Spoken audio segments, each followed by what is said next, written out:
Ready for a deep dive into a topic that's more exciting than it might sound at first. More exciting than geometry. Way more exciting. We're talking surface areas and volumes. Okay, I'm intrigued. We've got this math textbook, 13, surface areas and volumes.pdf, and trust me, it's anything but dry. We're going to see how these concepts pop up everywhere, like you won't believe how often you're dealing with surface area and volume without even realizing it. Give me an example. Think about wrapping a present. Okay. You're basically figuring out surface area to make sure you have enough paper to cover the whole thing. And how much the gift can hold, that's volume, right? Exactly. The book starts by reminding us that we're surrounded by solid shapes, boxes, cans, buildings, you name it, and those shapes are defined by their surface areas and volumes. So where do we start? Let's start simple cuboids and cubes. Ah, the building blocks of geometry. Exactly. Think about a stack of papers on your desk, or even a package you get in the mail. Those are cuboids.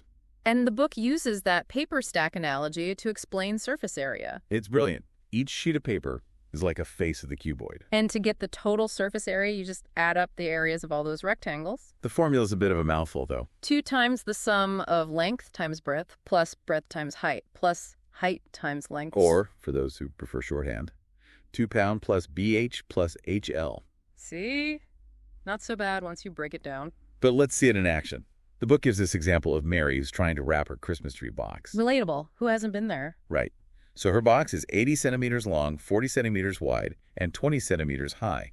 Plugging those numbers into the formula, she needs a whopping 11,200 square centimeters of wrapping paper.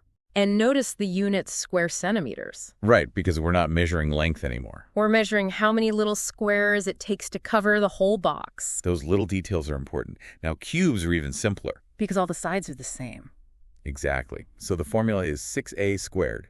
A is the length of one side. Makes sense. 6 faces, all squares, all the same size. Okay, but enough about boxes. Let's talk cylinders. Even more common in everyday life, I'd say. Totally. Soup cans, rolls of paper towels, even a section of pipe. And the book has this great visual, stacking circles to form a cylinder. Which helps explain the formula for the curved surface area. 2 bar. R being the radius of the base. And H being the height. You're essentially taking the circumference of the base circle and multiplying it by the height to find out how much material covers that curved surface. And to get the total surface area, including the top and bottom circles. It's 2R times R plus H. Now, before we get lost in formulas, did you notice the book mentions pi? Ah, yes, good old pi. An irrational number that shows up everywhere in math and beyond. It's that never-ending decimal that represents the ratio of a circle's circumference to its diameter. We usually use approximations like 227 or 3.14 for calculations. But it's pretty mind-blowing to think that this infinite number is built into the very fabric of circles. It really makes you appreciate the elegance of math. Okay, ready to add some flavor to our geometry lesson? Let's talk cones. And what says cone more than an ice cream cone? The textbook uses that exact analogy. It's perfect for visualizing the shape. Yeah. Imagine slicing that cone open and laying it flat. You'd get a kind of Pac-Man shape, right? Exactly. And that shape helps us understand the formula for a cone's curved surface area, PURL. Where R is the radius of that circular base. And L is the slant height, the distance from the tip of the cone to a point on the edge of the base. Not to be confused with the cone's vertical height. Right, that's the perpendicular distance from the tip to the base. And speaking of heights, remember the Pythagorean theorem. Wait, the one about right triangles, what does that have to do with cones? It helps us relate the slant height, radius, and height of a cone. Think of the slant height as the hypotenuse of a right triangle. With the radius and height as the other two sides, that's a neat connection. Right, geometry is all connected. Okay, enough about cones. Let's tackle a shape that's all about curves, the sphere. No corners, no edges, just pure roundness. And spheres are everywhere. Globes, marbles, even planets. What makes them special is that every single point on a sphere's surface is the same distance from the center. The textbook describes this cool experiment where you wrap string around a ball. Then you unwind it and see how many circles you can fill with that string using circles that have the same radius as the ball. And the number of circles you can fill is surprisingly high. 4. It perfectly illustrates the formula for a sphere's surface area. 4 expand. So elegant.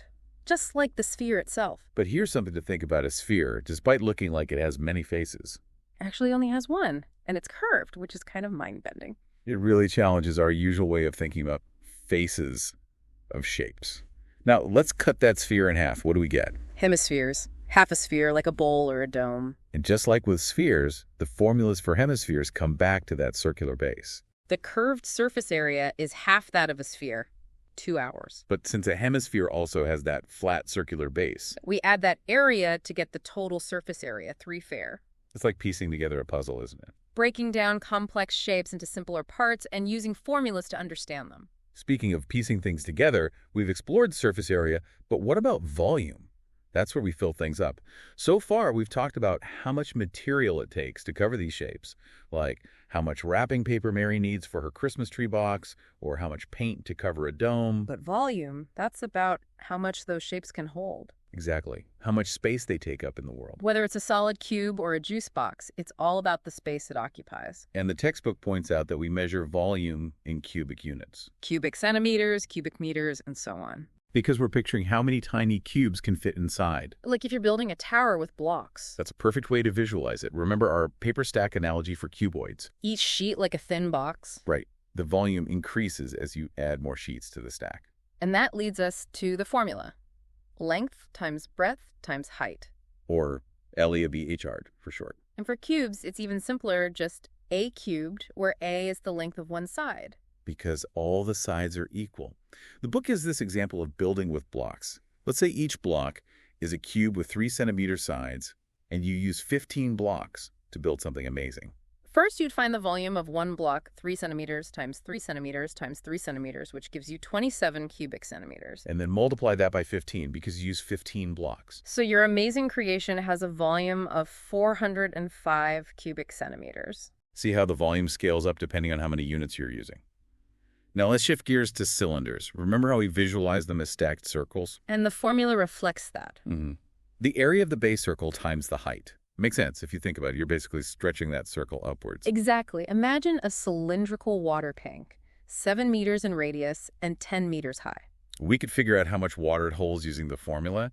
It would be a massive 1,540 cubic meters. That's a lot of water. Okay, Right. now for something a little trickier cones, remember our ice cream cones. The textbook says if you have a cone and a cylinder with the same base and height. The cone's volume is exactly 1/3 of the cylinder's volume. Isn't that wild? So the formula for a cone's volume is OS bar. It's all about the relationships between these shapes. Okay, ready for our last shape. The grand finale of volume, the sphere. This one's tough to visualize, but the textbook has a really cool illustration. Imagine a sphere submerged in a container filled to the brim with water. The amount of water that spills out, that's the sphere's volume. Such a clever way to show it, and the formula captures that perfectly. 43A4. And of course, a hemisphere's volume is half that 23A4. We've covered a lot of ground in this deep dive, from stacks of paper to ice cream cones to the vastness of spheres. And we've seen how surface area and volume are so much more than just formulas in a textbook. They're tools that help us understand the shapes and spaces around us. We can calculate how much a container can hold, how much material we need to build something, and even how much space a raindrop occupies. So, next time you're wrapping a present or noticing the curve of a dome, take a moment to appreciate the hidden geometry at play. It's all around us. Thanks for joining us on this geometric adventure.